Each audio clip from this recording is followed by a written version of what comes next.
Well, welcome back, everybody. This is Aaron Washington coming back at you with the BCB podcast, number 121. So glad to be back with you guys this evening. And I am very happy to be joined by Bo Estes over here. He is one of the great voices of NBA TV, NBA.com, the pioneer of the infamous top 10 rapid fire, which I do want to ask Bo about here in a second here once we get into the podcast. But Bo, so glad to have you on. And so glad to continue the kind of trend I have going here with NBA TV personalities here. I had Sekou Smith on last week. He was fantastic. So I'm excited to keep the trend going here with you and dive into a little ball this evening. I'm excited to be here. Sekou's a good buddy of mine, and we always enjoy talking hoops. Sekou and I, we can get on a conversation and talk for hours and hours and hours. And, you know, years ago, that wasn't podcasting, but we should have been podcasting years ago when we did this. But yeah, I'm thrilled to join you. Yeah, I'm glad to have you here. And I have to point out, since the people that are watching this podcast see the Sports Business Classroom banner behind you, Bo here was one of the great voices as well for Sports Business Classroom. So if anybody is watching that's alumni like me of the program, know him very well. I did fantastic work with the Ask Me Anythings and all those conversations we had with some of the great people in the basketball industry, NBA atmosphere. So another accomplishment here for Bo. He is definitely one of the celebrities here. If you know anything about basketball in the NBA, definitely got to get to know this guy. He knows his stuff, and he has a great voice. But before we get into the official content here, Bo, I want to just give a shout out to a couple of the sponsors that we have for Unwrapped Sports. The first of the two is going to be mybookie.ag. Go ahead and use that USN 100 code at the bottom of the screen for a 100% sign-up bonus. So today's the day to get going with fantasy and the sports, and the NBA is coming back in short order in just a few weeks. So be sure to use that code down here, guys, and they're going to match your deposit and get you ready to go and in action for all the great sports we have going today. And then also rxhemp.com hooks us up all the time with their special product that helps us recover from sports injuries and soreness. Their cream is really good. I've heard from some people that have used it in the past. So go ahead and use that rxhemp-USN to get 10% off your entire order. And you guys are going to be off and running and feel great as you get back into your sports activities. So now that it's out of the way here, Bo, I want to ask you here, because I saw on your Twitter feed, you have a little post here pinned at the top. So apparently you want people to know about this and read your story. But if you could, just a little short summary for us here. Some of the tidbits from that interview here with Tim Cato that you did a few years ago about the top 10. What can you tell us here about the rapid fire top 10 and how that came to be and how you became so well known for that kind of trademark as we know on NBA.com? It's weird because it was never something that I set out to be known for. Honest to God, it was something that sort of happened organically. The reason that I started saying top 10 faster and faster was really just because we had crap software at NBA.com at the time, honest to God. And so what happens, and this is a little bit technical, but if your audience can follow along, you have an in and an out point. And typically they allow me, as somebody doing the voiceover, to talk beyond the out point. But this software was having problems with that. So I knew that, and I would be aware that we would have to start all over if I didn't get out by the out time. So I would just be going along, and realize I had 2 seconds. I'd just say, NBA.com top 10, just as fast as I could, just to get out as quickly as I could so we could all go home at 2 a.m. And then it grew from there. Frankly, the NBA Reddit community was just wonderful to me. People treated me really well. And the rhyming thing is something that I think I'm afflicted with more than something that I attempt to do. There's a condition called clanging that somebody from the Kenyan Literary Review suggests that I have, where things, if I want them to, can just pop out in rhyme naturally. And the weird thing about it is, like, if you were to have a rap Olympics, I would imagine people with that condition would be disqualified. It's almost like being able to count cards in your head for gambling. It's the equivalent of that. But it's a fun thing. It's the wildest thing. My dream as a kid was to be an announcer for the NBA. I'm an announcer for the NBA, and I'm known for something. I couldn't have asked for more as a kid growing up and to have all this happen. I'm absolutely over the moon about it. And the NBA.com top 10 is something that we we do wonderful numbers on. We really do. So many people get involved. So many people love it. So many people send me notes. I've met people from around the world. I now do top tens for the league in Australia, the NBL. So it's become a phenomenon. I mean, I can imagine that, I'll be doing even more for different leagues coming up soon. So I'm just so wonderfully thankful for the NBA fans and basketball fans around the world. That's so cool, Bo. And I'm sure I speak for the NBA community myself when we say that we're glad to have you. I've been watching NBA Top 10 on NBA.com for years and years. You're one of the best in the business. So definitely want to give you props for that, for sure. But to get into the formal content here today, we are discussing the 5 Christmas Day games that have been announced for the slate for this year. Just so happy, first off, to have these games in the first place. We didn't know if it was going to be a December start to the season or January. And the NBA on Christmas is a tradition. It's a set schedule that every year we're so accustomed to seeing. So just so happy that the NBA, the Players Union and the owners were able to come together and make this possible for us to be able to get back before Christmas and have this slate. But the first game I wanted to discuss here with you, Bo, is the Pelicans at Heat. This is the 12 o'clock game to kick things off. And, a first thing I noticed about this game is you have to look at the first team that's in this matchup, the Pelicans. And there's one reason they're in this matchup. That's because of Zion Williamson himself, the number one pick from 2019. I think it's his sole presence here on this team that have made them a hot commodity, and then they are here in this matchup. And if we go back to last season, I don't think they got all their appearances in because of the hiatus, but they had 30 national TV games scheduled for the Pelicans out of 82, which didn't happen to be 82, but that's just an incredible number here. So just looking at this matchup, Zion is on the schedule. The Heat are on the schedule. The Heat might be getting slept on here a little bit, just looking at their performance last season. And they don't have any national TV matchups in the days leading up to this game. And they only have 2 preseason games at all. So double question at you here, but I want to hit you just right off that. Zion, is he enough? Are you excited enough to see this matchup with Zion if, him solely driving their appearance in this game? And then for Miami's sake, are they really being slept on here? Some people are saying the Roma's a fluke. What are your thoughts on that? Okay, so 2 things. One, obviously Zion is the driver for the Pelicans being on television, right? I don't think it's a surprise to anybody. And the reason this is take Zion off that team. Are they on national TV on Christmas? No. Probably not. No chance in the world. No chance. So, he's a wonderfully exciting player. I've been around this game since the early 90s with the NBA. I've been doing it since 1994, 1995-ish, somewhere in there. And he's one of the 5, 6, 7, 8 players that you can think of when they come out. It's must-see TV. You have to see him. You have to see what he's going to do. It was a bit disappointing last year, right? Because we open up the season and he's not there. He's injured. And so, we have the Pelicans on TV without him. And it's just not as good. It's just not as exciting. He is the person that people want to see. Sure. So I think that is the reason that they're there. I think you're 100% right on that. Are the Heat getting slept on? Yeah, a little bit, right? They were the finalists from last year, and they were a good finalist. It wasn't a fluke that they were there.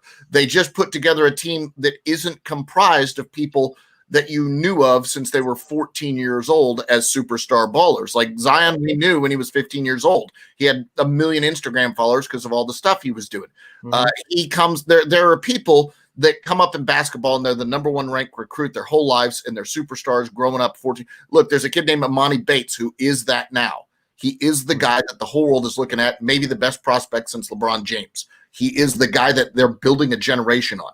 So Zion is in that mold of people. And the Miami Heat have guys who've worked their tails off, frankly, to be good at what they do.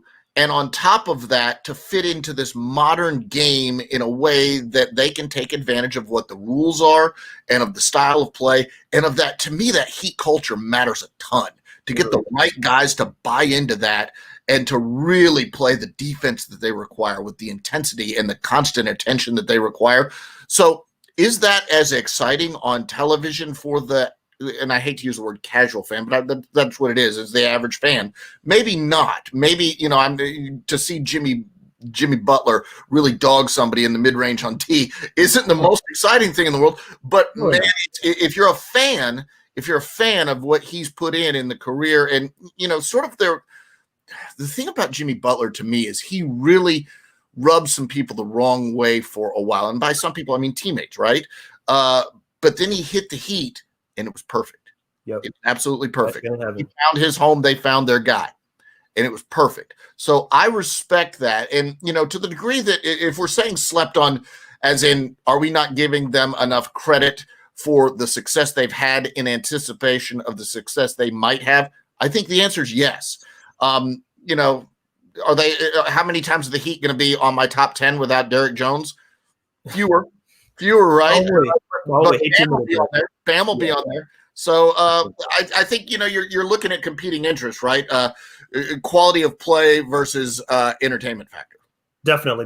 That's a balance that's, it's definitely noticeable. We really have to consider two audiences. Like you and me, we watch this game at a deep level. We study the game all the time, every day. But for the people on the outside, you said it. It's like certain styles of play are not very conducive to success on the big screen for ratings. And that's the whole talk right now. It's like NBA ratings are sagging and there's things happening. So I think they looked at this schedule and they really wanted to put those teams that have huge draws even more than usual, because we've seen in the past, the Knicks have gotten that kind of token spot just because they're the Knicks. And, that was just kind of the way it went. But now it's like, let's find the draws. Like, the Heat might have been one of those teams. It's like, they're not a huge draw, but they're in the finals. So we have to give them a spot. We'll throw them at 12 o'clock when people are still waking up. I'll be in Denver for that time slot, and it's 10 a.m. over there, and people are still kind of waking up and opening gifts and stuff. So they're like, we can put that on the back burner. People will really notice. So you made some great points about that. It's really it's tough, man. It's really tough because the league doesn't survive without their television partners in the same way that they are now. Mm-hmm. The television partners have to have good ratings to justify those television contracts. Exactly. So it all works together. It really does. In a perfect world, does every team generate huge ratings and every team has the same amount of buzz? Probably, but this is the world we're operating in. And I think that's an interesting matchup too, because as much as you want to see Zion do what he's going to do, there's a team out there that's going to stop Zion from doing what he's going to do too. And that's Miami Heat. That's what they're programmed to do. That's what they're born to do. They're equipped. I can't wait to see Jimmy versus Zion. It's kind of like, the unstoppable force, immovable object. Like Jimmy Butler's not an easy guy to move out of there, but Zion is a train himself. Yeah. So that's one of the matchups I can't wait to see. But overall, just looking at that matchup on the court, it's going to be super exciting for a multitude of reasons. Brandon Ingram is back in the fold with his max deal. He's got his money. He's been paid. He's one of those go-to players. So they have a player of their own that's going to be able to command that attention from the Heat. So he's going to need somebody on him that can really contain him. So across the board, it's going to be very interesting. Without Drew Holiday, it's going to be a slightly different dynamic in the backcourt. But, there's a guy named Eric Bledsoe that's going to try to fill the void for him. So he's going to be, definitely a dog over there. And, his shooting is suspect, but it's just another driver for that team that's going to make these exciting. So from both sides, there's going to be draws. It's going to be a game that's going to be fun to watch, even though it's, at 12 p.m. and it's one of the openers, so to speak. I think we end up when you think about that matchup, the thing I think about is my immediate attraction is the Pelicans are on offense, the Heat are on defense. How are the Heat going to stop the Pelicans, and how are the Pelicans going to handle the intensity of the Heat? But what you don't think about is, so the Heat expend a lot of energy on defense. True. So that's going to force the Pelicans to really play on offense to get anything done. Let's go back to the other end of the court where the Heat have some shooters. And that's going to force you to rotate and be ready outside. The Heat could get a lot of easy buckets in that matchup to me. So I think I think that a young team is going to require a large attention span to be able to keep up with what that veteran Heat team does. And to me, they're just so good at exposing your weaknesses. They don't have Michael Jordan out there. They don't, but they do have smarts. They do have guts, and people sort of diminish the value of that. I think it's really valuable. I think it's really valuable. Absolutely. And it's going to be, it's going to be a huge battle, but the Pelicans going to have a challenge on their hands. You kind of alluded to it. The shooters from Miami are going to command a lot of attention, but the Pelicans aren't exactly a team that have done a great job of paying attention to the defensive game plan every day, every game. Going back to last season, they were one of the worst teams defensively. And I think that's a major reason why they didn't even make the playoffs going into the bubble. They finished 2-6 from last season to end their season. So it's just a bad taste in their mouth. But I think for that reason, they're going to have a slight chip on their shoulder going into this Christmas matchup, losing Drew Holiday. Those guys have something to prove there. Brandon's got something to prove now that he's the big man on campus, so to speak. Zion is still there. So, yeah, I'm really excited for it, not just because I'm a Heat fan, but legitimately because we have kind of like two almost contrasting styles, tough-nosed defense, high-flying highlight maker on the other end. So that's a great way to start off the day. And you'll be up at 10 a.m. in Denver, right, to catch it? Absolutely. Okay, absolutely. Good to know. Good to know. Not about it. Yep. Couldn't miss that matchup.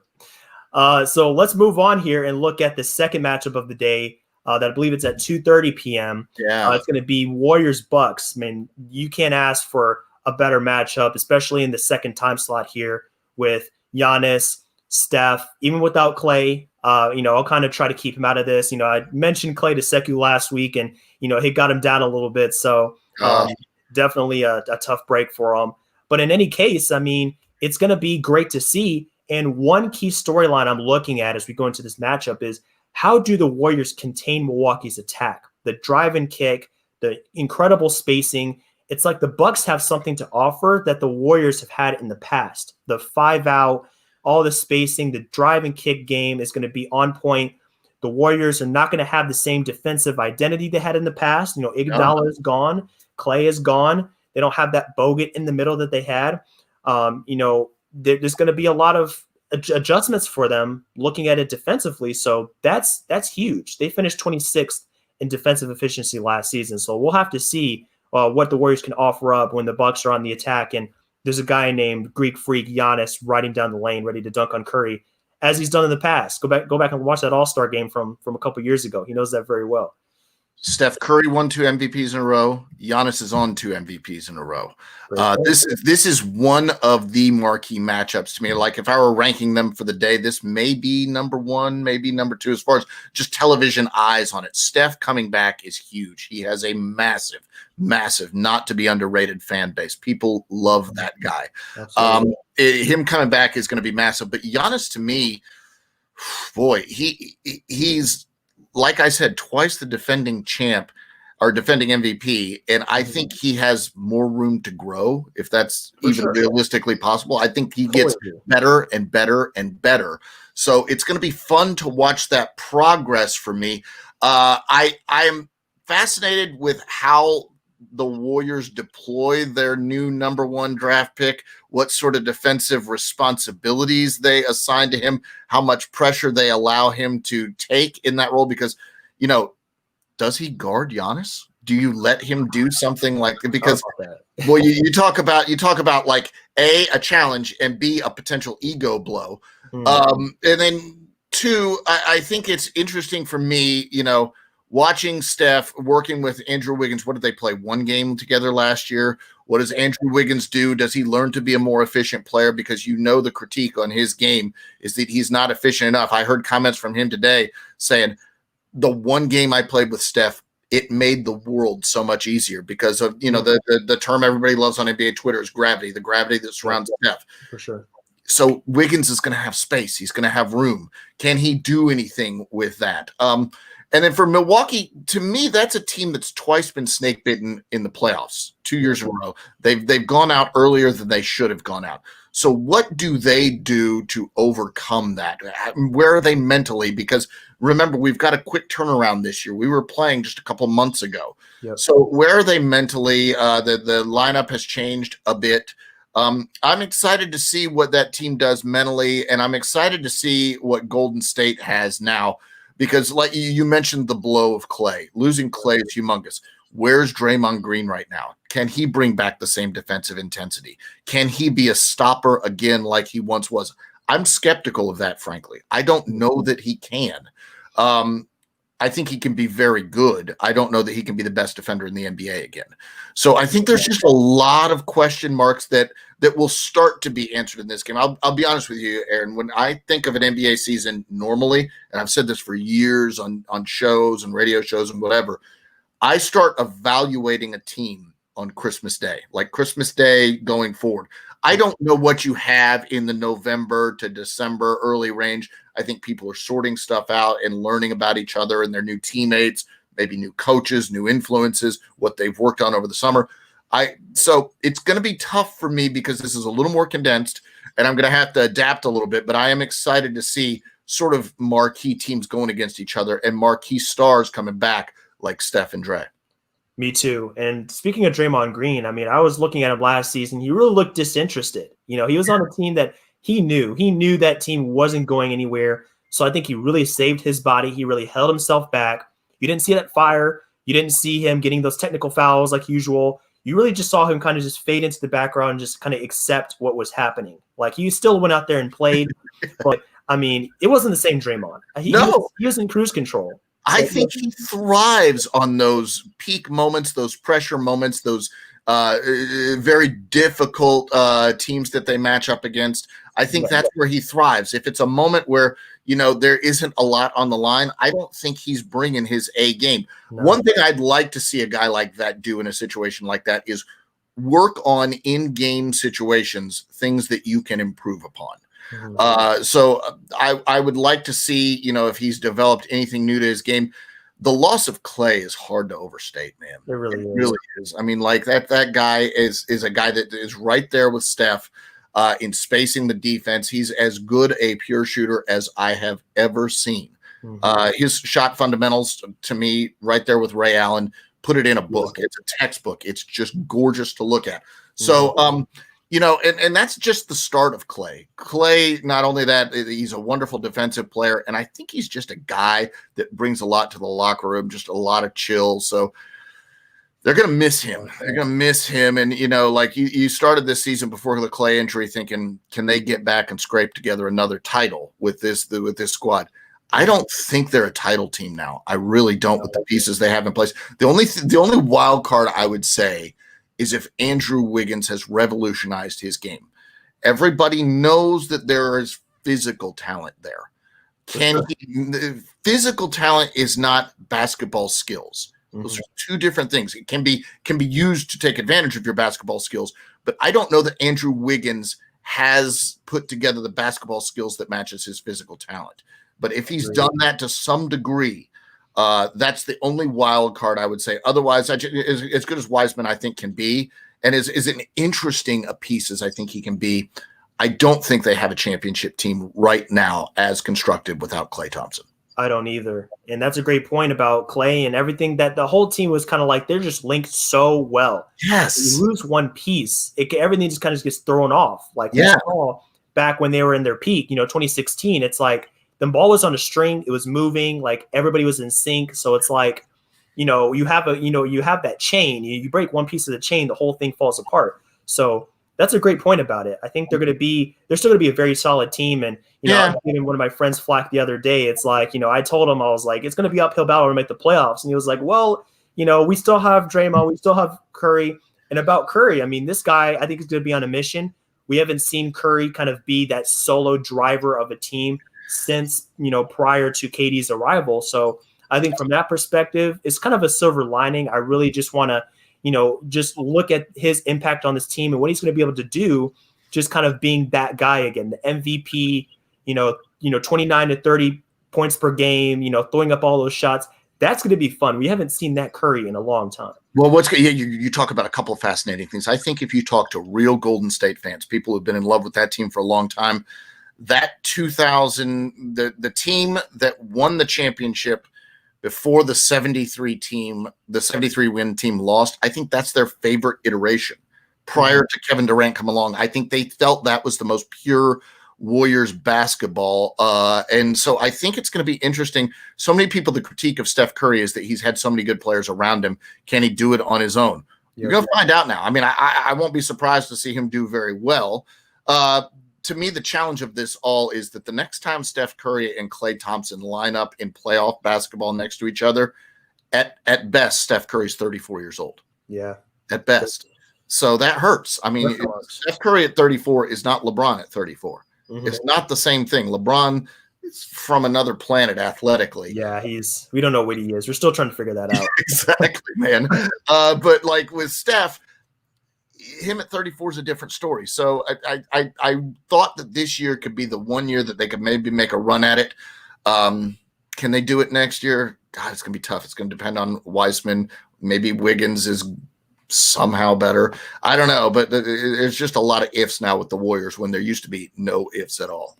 There really are. And I think it's telling about this team that we've had this, I think it's almost 10 minutes now. We've talked about the Warriors, where you have the Bucks coming off of number 1 seed, and they were the favorites to win the East, and it's like they're getting no love on this podcast. So I think the Warriors still have that draw.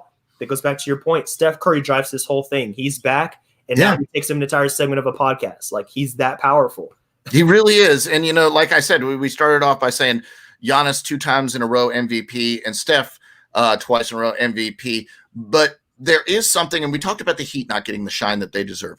There's something about there's a magic about certain players and certain teams that sparks awe in people. It really does. It's the stuff that gets on our top 10, frankly. And that's not necessarily different from winning basketball, but it's also not necessarily the same thing. Steph Curry has a magic. When a guy's hitting a 35-footer and he's built like your neighbor, he's like a skinny little kid. It looks like a skinny little kid out there, and he's 6'2", 6'3". It's magical. What he did revolutionized the game of basketball. So he has that magic. And that's the draw. That's the draw that the people that put these matchups on Christmas look for. And Steph Curry is one of those guys that has it. And, not to say that Giannis doesn't. I think a lot of people love Giannis. But Giannis is like LeBron build plus. Like he's like taller than LeBron, bigger than LeBron. He's truck like LeBron, but more. So that doesn't blow people away, because the sense to me a little bit with that is like, that's unrelatable. Exactly. Who else? This is a god. Steph Curry, you can relate to. If I go to the gym and I keep shooting, well, it's not going to happen. But maybe, it's realistic. So there's a magic with Steph that I think that it's some guys have it, and he's one of those guys that just really has it. Big time. And we're talking about magic, and there's a guy that Steph Curry played with just a couple years ago, Kevin Durant. I mean, this guy brings magic of his own, and another player. Like, this is probably the second or third player we talked about now that's coming off of an injury that we haven't seen play in quite some time. So he's going to be back in action against the Celtics. So this matchup is going to be huge for a multitude of reasons. Kyrie and KD first action.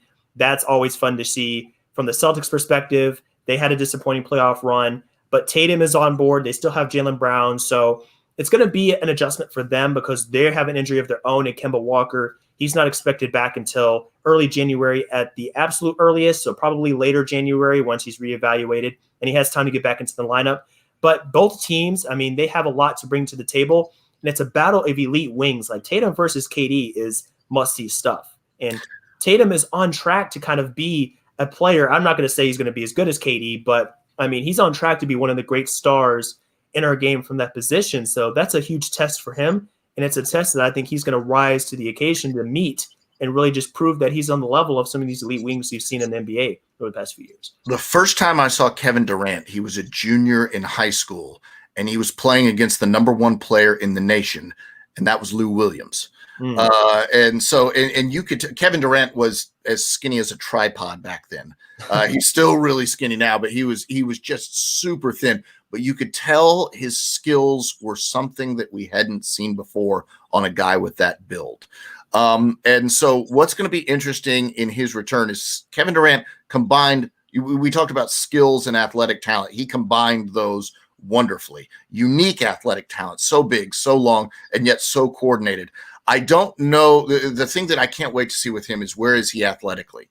Are we gonna notice a difference? People always talk about the guy that came back from this the first time in basketball memory was Dominique Wilkins, and I was here when that was happening. Dominique Wilkins, obviously a star with the Atlanta Hawks years and years ago, but he always lost a little bit athletically, just a touch. I think KD can afford to lose a little bit athletically. I don't think it will cost him that much. Because I think his skills are such. His back to the basket game, his face up game, his handle. He can get and just Look at what Kobe Bryant did with his career. Look what Michael Jordan did with his career. I think in some ways LeBron's doing with his career, figuring out easier, more efficient ways to score the basketball as time goes on. I think Kevin Durant maybe has more ability than any of those people in the sense that he's just built so much bigger than them. So he can do things that will work. So I'm excited to see where Kevin Durant is. I'm excited to see him play with Kyrie Irving down the stretch and see what that pairing looks like. And, you mentioned Jason Tatum.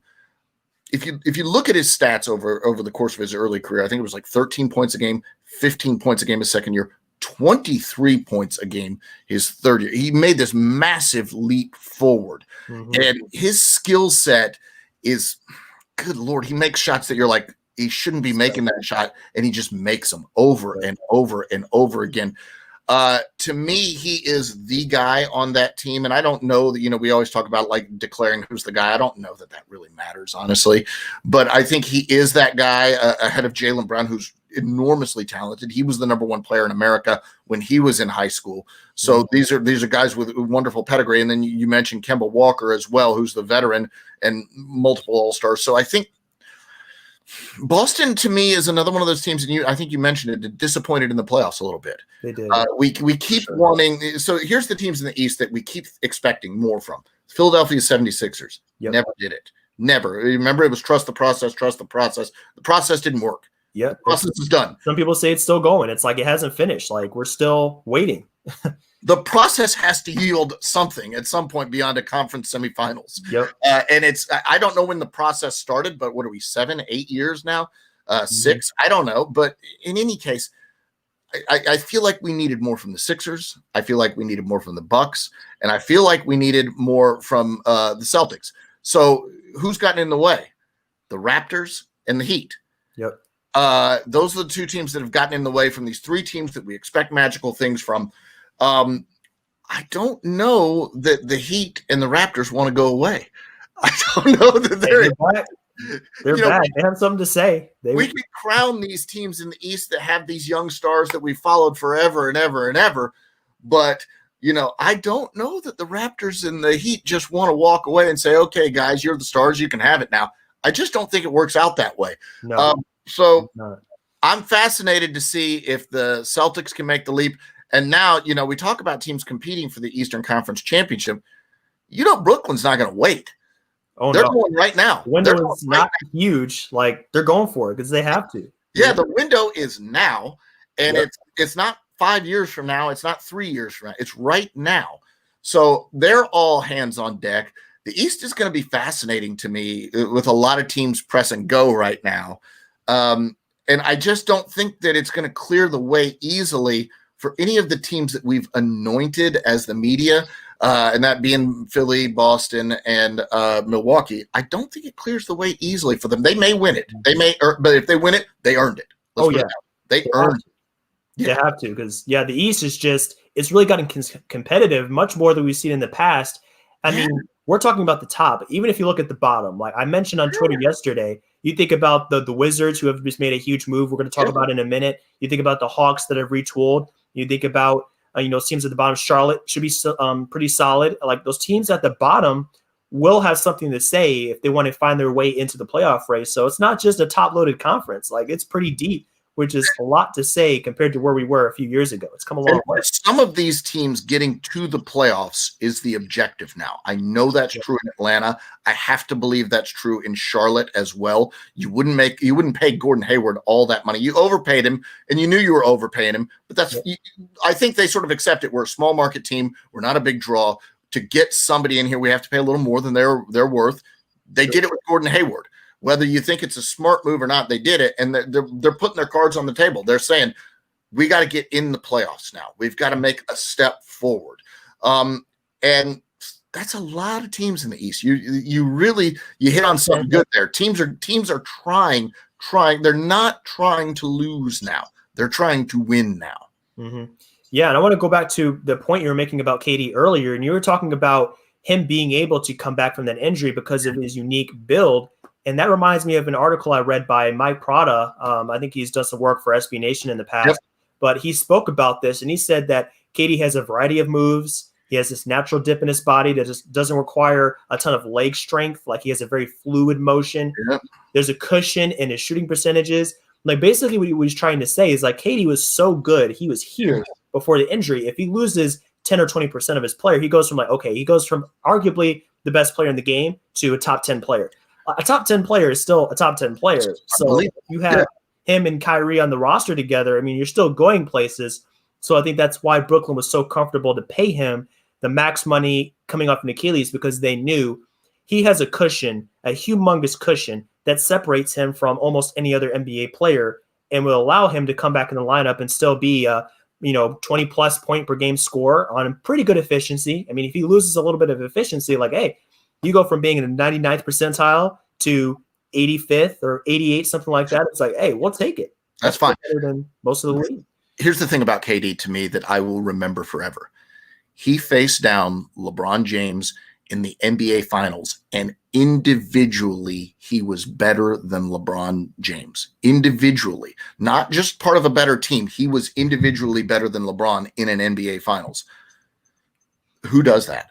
Who in the world? Like, pretty freaking special. Yeah, you have alien. extraordinary. You have to be out of this world extraordinary, and he did it.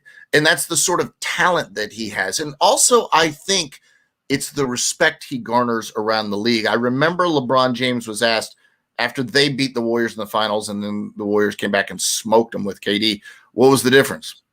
KD. That's it. That man. That man. Yeah, he's like, if you could say to me, Bo, you get to be anyone active NBA player in his prime for a day, who do you want to be? He's on the short list. He's on the short list, man. I mean, sure. It's LeBron, it's KD. I don't know, Steph, maybe. I don't know, but yeah. I mean, that's what he is of that sort of talent, and like you said, he has room. He has a margin of error, and he can. He can also tinker with his game in the way that Kobe and MJ did to figure out other ways to score easily that don't require him, dribbling 2 dribbles along the baseline and flying through and stuffing on people. He can figure out other ways to do it. So I think he's going to be very good. Probably better than Kyrie already, just right away. I really believe that. I mean, I just think he is of that sort of level. So I expect more of him than I do of nearly anyone. I think you can just rely on that one-legged fadeaway for an entire game. You could just say, I'm going to be Dirk today and get 20. So that's the work process. He's just be able to say, I'm going to be Dirk for a day. He has that. Yeah, that's how talented he is. He just takes parts from people's games, and he's good to go. But the next matchup on the docket, we're looking at Mavericks Lakers. So we had 4 incredible matchups between these teams last season. I went back and looked at the scores. The Lakers did take 3 out of 4. LeBron outplayed Luka in many of those matchups. But, I mean, Luka's back in year 3. He's better than ever. So you're looking at those 2 for being 2. Well, we're talking about highlight guys. Yeah. Luka's next in line. Like, when you're looking at – I'm thinking about Luka when I consider what he brings to the table. I think about LeBron. You take away the incredible, just ridiculous leaping ability, like that just gazelle quickness of getting up and down the court in like 3 seconds. You take that one part of his game away, you have Luka. Like, he has everything else in his game. Like, he has the passing, he has the scoring ability, the vision is there, the IQ, the basketball IQ is on an incredible level. This guy can get you triple doubles, at age 21. I mean, that's saying a lot. That's stuff that we saw from LeBron when he was his age. So it's like, the similarities are there. I'm going to say something that's blasphemous. I think he's better in some ways than LeBron at the same age. I mean that. He's a better outside shooter without any question. He faced better competition when he was 18 years old than LeBron did. He came over to this league having played in the Euro League at the highest level. MVP of the Euro League. So yeah. I think he starts off, like you said, he does not have LeBron's explosive vertical ability. I think he may have better lateral moves than LeBron. LeBron is a straight line driver. LeBron does not go dink, dink, dink, dink, dink. Yep. Luka can do that to a degree. He can shake you to a degree. And his passing ability, man, LeBron's one of the best passers I've ever seen. And so is Luka. Luka's right there. LeBron it's sort of a pick 'em. Maybe LeBron. I think Magic is the best passer I've ever seen, but right there behind him is those guys. Is particularly as far as people that are big and ball handlers. Those guys have extraordinary talent. A guy that gets forgotten a lot in that conversation is Penny Hardaway. But I think there's an argument to be made, and I'm just thinking about it now. I haven't even looked at it statistically that Luka is as good at this point in his career as LeBron was. I can see it. You can look it up. Yeah, you can look it up. His shooting is certainly vastly better than LeBron's was. Yeah, those step backs. You didn't see LeBron stepping back from 30 plus feet. With no efficiency at all. So I would say this. I'd say it's sort of pick 'em. If you want the athleticism, it's LeBron. If you want the skill and shooting ability, it's Luka. But I think there's something similar. I think it's good that you mentioned them together like that too, because one of the things that Luka has that I think is underrated is when he's playing off that pick and roll, he's got a body frame that's thick like LeBron's. Yeah, he's strong. Little contact, right? When you're going to the hole, the contact doesn't throw him off. He's not flailing out of screen like I just about did there. He's able to hang in there with that contact. That is another gift that LeBron had. And the weird thing, and this is where when you're young and in basketball media or playing, you learn 20 years down the road. Luka's taken from LeBron what LeBron taught along the way. He's learned from that, and he's incorporated his game into that in his game when he's 21. So now when Luka's 30 or 35 and the next kid comes along that's 18, he's going to have learned everything that LeBron did and everything that Luka did, and he's going to have that when he's 21. Yep. That's how the game grows. And so for Luka, I really am excited to see how he gets better, what he does better, because you look at him, you're like, what can he do better? He's the top 10 player in the league. In the playoffs last year, I was like, name me 5 better players. Name me 5. I don't know that I could name 5 better than Luka. He was that good. Yeah. So I was excited to see the Mavericks sign James Johnson to protect him a little bit. That was an interesting move because I was joking around on Twitter because the Morris brothers were giving him Luka, little physical threats out there. They picked on him. They definitely picked on him. Nobody's more threatening in the league than James Johnson. Hey, black belt. No, you better watch yourself when you're around that guy. I don't care. Brother, I don't care who you are. You're not messing with James Johnson. Oh, absolutely not. So, this matchup is so incredible because it's like these two players grab so much attention, but they both made moves to really kind of bring themselves up in that conference. So you're looking at 2 players. You're looking at Schroeder for the Lakers, and you're looking at Josh Richardson for the Mavericks. I think both of those guys are going to play pivotal roles in this game. Schroeder wants to be a starter. He made that known. Yep. I think it was just yesterday. He was on the media day, and they were speaking to him about what he expects from this season, and he made it clear he wants to be a starter. So I was getting Carmelo Anthony vibes from him. I wasn't quite sure how to take that, but he's capable. I mean, the guy has displayed an ability to be a great floor general. Last season, he came off the bench, but I think in either role, he's very good. And if we're thinking about one of the great lineups from last season from LA, it was Avery Bradley, Danny Green, Braun, Davis, and JaVale McGee. So if you take out Green and Avery Bradley, you put in Schroeder and Wesley, you think about Wesley Matthews, you can approximate that kind of impact that those guys had together. So I can see where his influence in the starting lineup will be felt. It's going to be a great fit for him because he's improved as a player since he was in Atlanta down here. I saw him play a little bit in his earlier days. I'm sure you did as well. And he's a different player. He's really learned a lot, and his shot has come a long way specifically. I think that's a really good point. I think his shot is much better than it used to be. And I think that's an important point because the concern with those two is that LeBron needs the ball in his hands to be successful. Schroeder needs the ball in his hands to be successful. Who do you give the ball to? Well, the answer is LeBron, of course. Every time. But I think there's a way to manage that too. I think if it's important to Schroeder to start, I think you can start them both. And maybe LeBron plays the first 6 minutes, Schroeder plays the first 12 minutes, and then LeBron comes back in and plays the majority. And then you just sort of shift them into alternating groups after the start. And if being a starter is that important to Schroeder, you could probably accommodate him and make both of those happen. To me, Dennis Schroeder is as good as anyone in the NBA at blowing by his defender. I don't know that there's a quicker guy. His first step is bizarre quick. It's incredible. It's insane.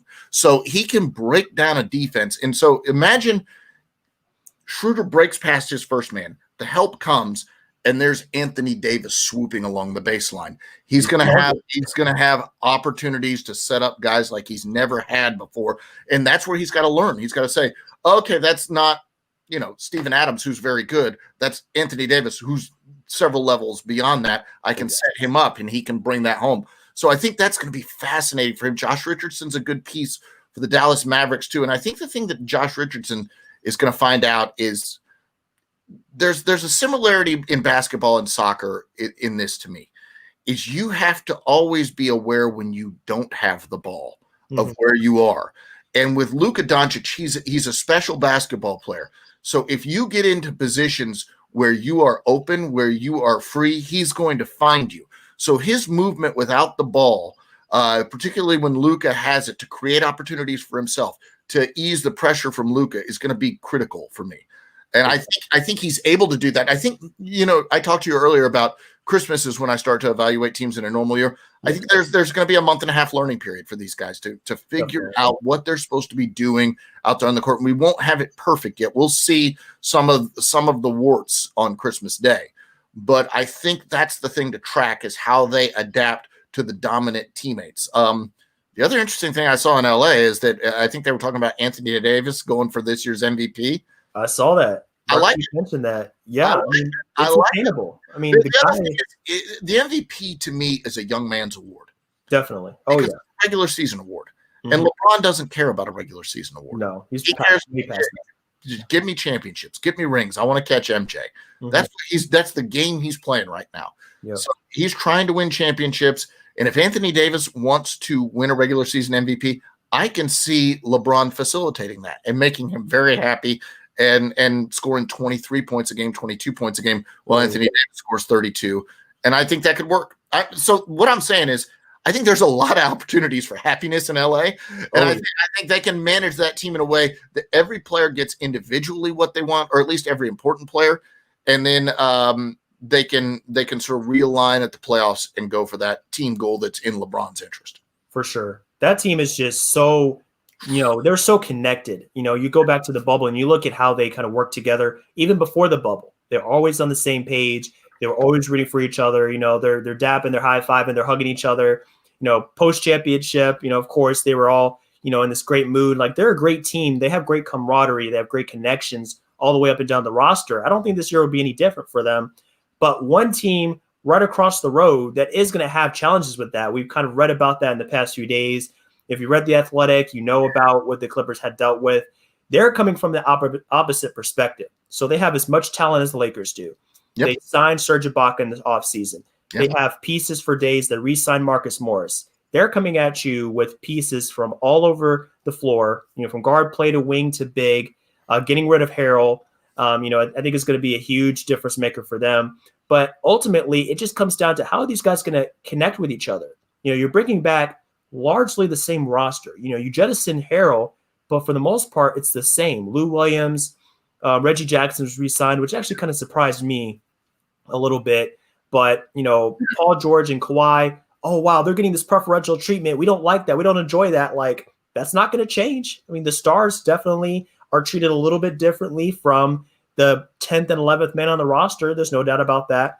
Yep. But I'm just curious to see how that's going to translate to the court, specifically against the Nuggets. That was the team that really kicked them out of the playoffs. And the schedule makers knew what they were doing with this matchup. Sure. They put them together for a reason. This is going to be Paul George's time to get his reputation back, because his reputation is absolutely destroyed. Looking at Twitter, no one gives him any respect anymore. He's a choker. He's blowing smoke. He's saying that he didn't get to run pick and rolls last season. He ran a bunch of pin downs and he was like a spot up shooter, which the stats bear that out to be false. He ran plenty of pick and rolls. He ran less actions off the down screen, so that's obviously false. But there's going to be keys for him to be able to get back on track.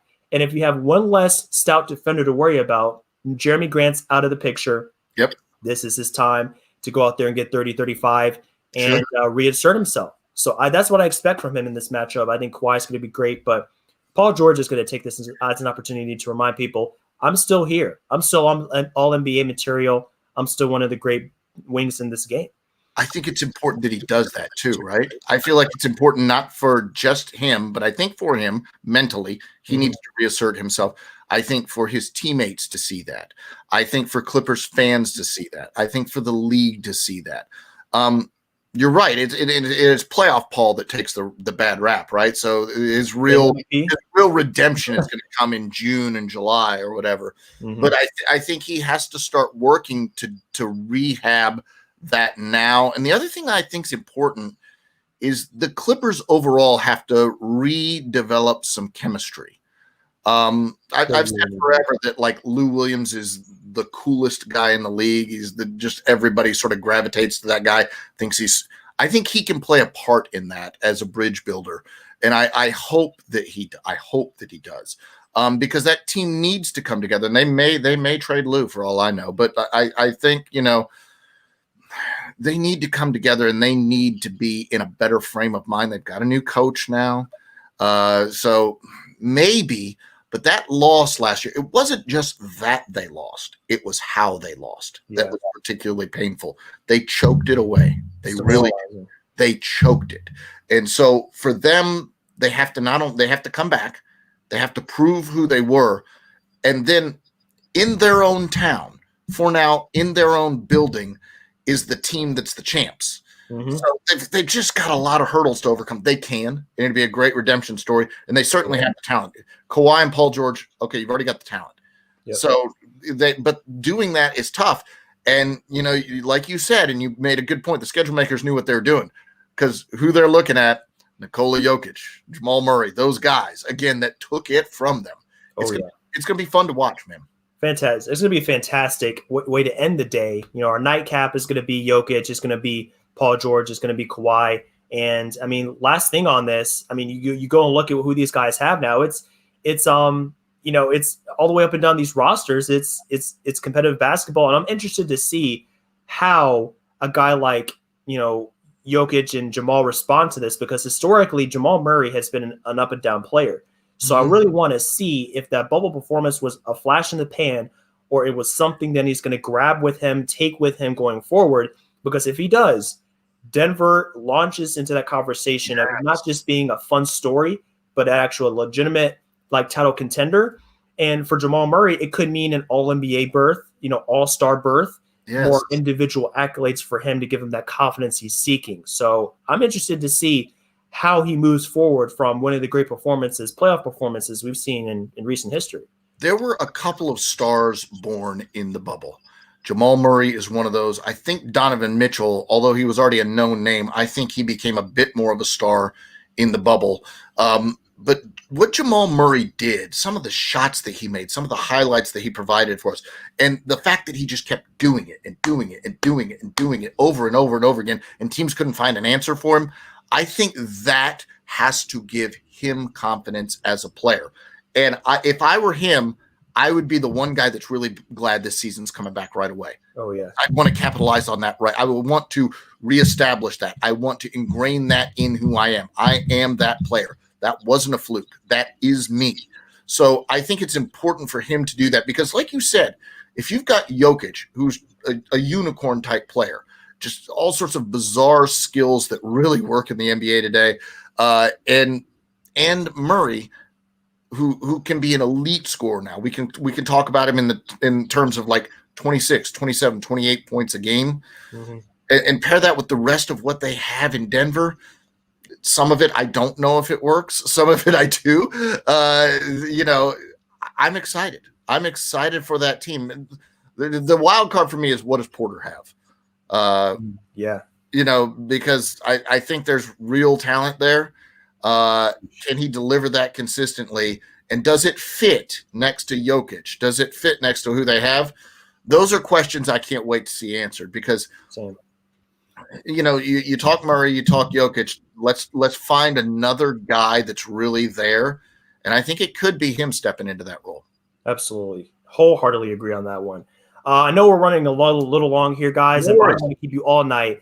But one last segment here, just want to cover with you. this trade that really struck us out of nowhere last night, I'm sitting at my dinner table. I'm just kind of reading some articles and just kind of minding my own business. And then all of a sudden they drop this on us, right at the start of individual workouts for the season and 3 weeks away from the regular season. And this is something that we'd heard whispers about in the past few weeks. Yeah. But apparently from what I heard, the GMs came back together. I guess they just picked up the phone. They said, hey, let's go over this again.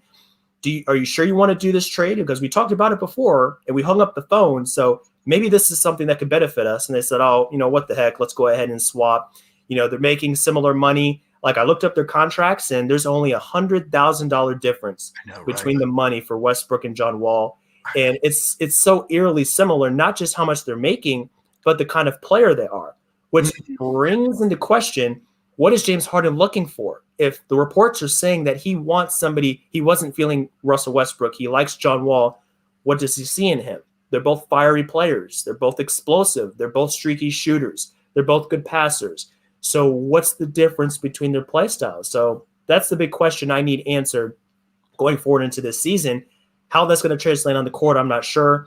John Wall still seems to be a sketchy fit with Harden. I mean, John Wall, I saw something yesterday, believe it or not, saying that John Wall, back when he was playing, was even worse off the ball in terms of just moving and staying active than Westbrook was. So if you look at it from that perspective, it's like, I can't see how this works out. It's clones.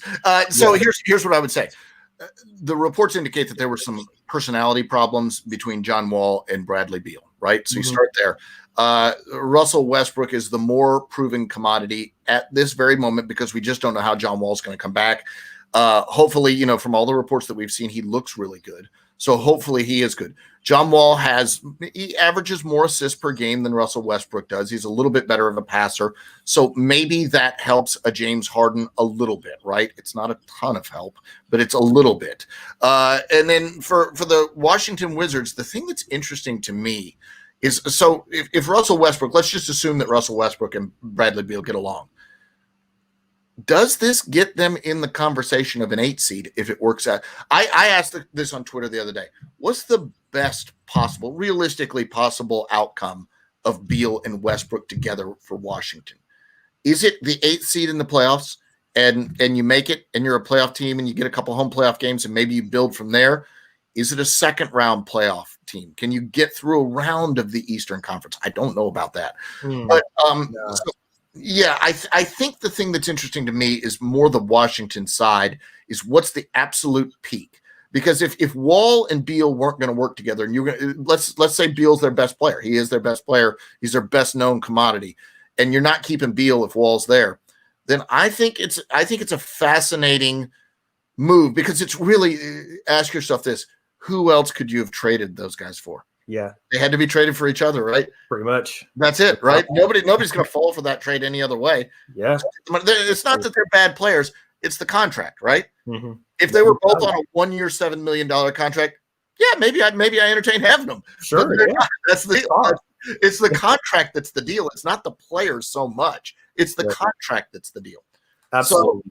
So I can't wait to see it. I don't know. Just look, Russ is a fun player for me as a top 10 guy. Oh yeah, but how many times has he been on the top 10? Just like go back to your history, like all his highlights in OKC. He has to be one of the probably 5 most frequent appearances on that segment. That's what I'm saying. Like he may be, it's LeBron, it's him. For a while, it was Blake Griffin was on there a ton. Yeah. Mm-hmm. But Westbrook's up there with anybody. Oh yeah, Westbrook's up there with anybody. But that's not. I'm a top 10 announcer. He's a coach. This is a coach that you're talking about. Sorry about that. He's a coach that you're talking about. In Washington that wants to get something out of those players. Does that work? Mm-hmm. Does that work? That's a different equation. And I don't know how you can't get those players. They're at an age now where they're not going to be different players. Right. Yeah. They're not going to change who they are. They're what they are. Set in their ways. Exactly. Yeah. I do think John Wall's a little better at his peak for James Harden. And this is just a half step. I think it's a little better for James Harden. So we'll see what that translates into if it works out that way. But the Russell Westbrook piece in Washington, I just don't know. And look, at SBC, Tommy Shepard, their GM, is a friend of the program. Mm-hmm. I've talked to Tommy a number of times. I love Tommy, and I want it to work out for him. Yeah. I just don't know. It's probably better in the sense that you've created a better locker room. I just don't know what the best case scenario is. They're not winning a championship. I mean, it's not that. Not. I don't think. Do you think there's a way that they get to the Eastern Conference Finals? I really don't. What's the best? What's the best they could do? I would say 6th seed in the playoffs. If I'm thinking about a dream scenario, everything comes together because the talent is there. Thomas Bryant is a nice player. Yep. Hachimura is definitely going to take another step. Interesting, yeah. But they've been building a nice roster, but at the end of the day, Westbrook is too much of a liability. Like somebody was on Twitter earlier making a highlight tape of his last season in Houston, and there were like 3 or 4 shots. Like at the end of the game, that were either bricks or air balls, like just jump shots from the mid-range or 3. So he's one of the most dreadful jump shooters in the league. His free throw shooting is tanked.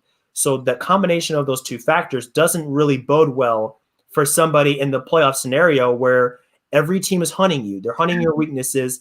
That's just not going to work well. So to answer your question, I don't see how they even make it out of the first round because they're probably playing a Philadelphia. They're playing a Toronto. They're playing a Milwaukee. That's just too much to overcome, in my opinion. So I looked up the stats today. Russell Westbrook had his career high effective field goal percentage last year. His career high was last year with the Houston Rockets. You want to know what it was? I'm sure it's not saying much. 49.3%. Oh, man. Career high. Wow. That's career high.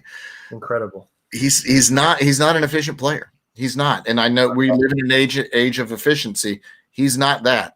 Look, if you need a guy that can get off a shot with 3 seconds left, he can get off a shot. Oh yeah, there's no doubt about that. I don't know where it's going, but it may not go, but he can get a shot off. So I just, it's going to be interesting to me to see how they work out. But again, I just keep thinking best case scenario. Best case scenario in Houston, they're not doing anything. Yeah, I think it's a similar story. Swapping these guys. I don't think it changes the fortunes for either team. Oh. But the big question for each side is like for Washington, like we just talked about, how far can they go? I think they're very fun. I think they're competitive, but I don't see them really making any huge steps. And then in Houston, it's really about what are you gaining? So it's like you get a pick in return that won't convey until 2023 at the earliest. Yep. John Wall, that unlike KD, who we just talked about, is not going to be – he doesn't have the luxury of that margin of error that we talked about with KD. No. Not 6'10", 6'11", 7 feet. He's 6'4", and he actually did rely a lot on his speed and burst to be a productive player. So if he loses a step, that definitely hurts his game. So I'm just not sure how he's going to fare coming off of an Achilles. Let me paint one optimistic possibility. Okay. There are 3 point guards at the 2010s that are the most athletic to me in their prime. Russell Westbrook, John Wall, and Derrick Rose. Yeah. Derrick Rose went through injury hell. Mm-hmm. And he's on the other side now, and he is still not an MVP type player, but he's found a way. He's found a way to make a game for himself. Mm-hmm. He's found a way to change his game and create different opportunities than he was able to create before and become a player that people value at some level. If John Wall with more athleticism can take a piece of what Derrick Rose did and learn how to create different facets of your game and be better. We talked earlier about they are who they are. Derrick Rose is an example to the contrary. He was forced. He was forced, if you ask me, because of the injuries and the loss of athleticism. And I think John Wall may be too. If he's not the same athlete, he's going to have to come up with something. For sure. I think the potential for him to adapt is there because his playmaking is present. He's not relying on being a 20-point scorer and nothing else. He is a very good distributor, to your point. So he's going to have there's a window for him to be a very good player. I think his peak is gone, as it was with Derrick Rose. But, if you can be a, 17, 18 points per game guy and throw in 8 or 9 assists, something like that, I mean, that's more than enough for Harden and, what they're looking for. And be reasonably efficient. So the other thing I noticed about him is he turns it over much less than Russell Westbrook. True, yeah. That's an advantage. Over machine. Oh, That's an advantage. So there's little things that he can do that are better than Russell Westbrook. It's not going to be a massive world-changing difference, but it's little things that are better. Russell Westbrook may give Washington an immediate injection of offensive punch. He's going to have to take a lot of shots to do it, but he may give them immediate injection. So again, I don't think it's going to be amazing results for either team, but it could be slightly better for both if things work out. Agreed. Those are great points. Both these guys have something to offer, and both their teams. I mean, I can't wait to see how this all unfolds in the locker room. It can Harden finally find a backcourt mate that he's not strangling at the end of the season. I mean, Chris Paul was the first victim. With Westbrook at the end of the season, it's like he's just done with these guys. So hopefully John Wall, third time's the charm, he can break that trend. Yeah, I think what James Harden wants is somebody who's willing to give him the ball whenever he wants it. And when James Harden needs a break, can do something semi-efficiently and not screw the world up. I think that's probably about what he wants in a backcourt mate. And it's possible. It's very possible considering the player that John Wall has been. We'll just have to see how that manifests coming off of that injury. Exactly. But I think that's going to about do it for us here, Bo. I want to thank you again for your presence on this program. Great to talk with you again after SBC and catch up and just kind of, get a feel for what you're thinking about this season. It's going to be a lot of fun, and can't wait to see more top 10. It's been a while since we've had it on board here, but we're all excited for it. So appreciate you coming on. It's been my pleasure. I am so thrilled we are getting back to work. I'm so thrilled that the NBA is getting at least back to normal at some degree, and it seems like the world's turning in a good direction. So I'm excited to see where the NBA is, not only at the start of the season, but in the middle of the season and in the playoffs. And I know you're going to be along for the ride. And I'm just so excited for all these basketball fans. And I'm thankful for all of you that follow the NBA and follow for what we do on the NBA.com top 10 and everything else. It's an absolute joy. Yeah, absolutely. We're excited to see you back on the program. And thanks for joining us again. And be sure to check him out, NBA TV. He'll be back on there to top 10 for this season, just a few weeks away, as I mentioned earlier. And for us at Business Casual Basketball, you can find us at BC Basketball 2. That's going to be our Twitter and Instagram handle. And then bcbasketball.info. We've got some articles coming out soon. The free agent list is up for this year. 21's coming soon. So be sure to check that out, guys. A lot of content coming at you soon. But that's going to about do it for us on this program. Thanks so much for tuning in. Enjoy the rest of your evening. Enjoy this time of a little bit of downtime before the season. It's going to be up in, high flow, high pace action before we know it. But until then, guys, take care, and we'll see you back on the mic here on the program real soon.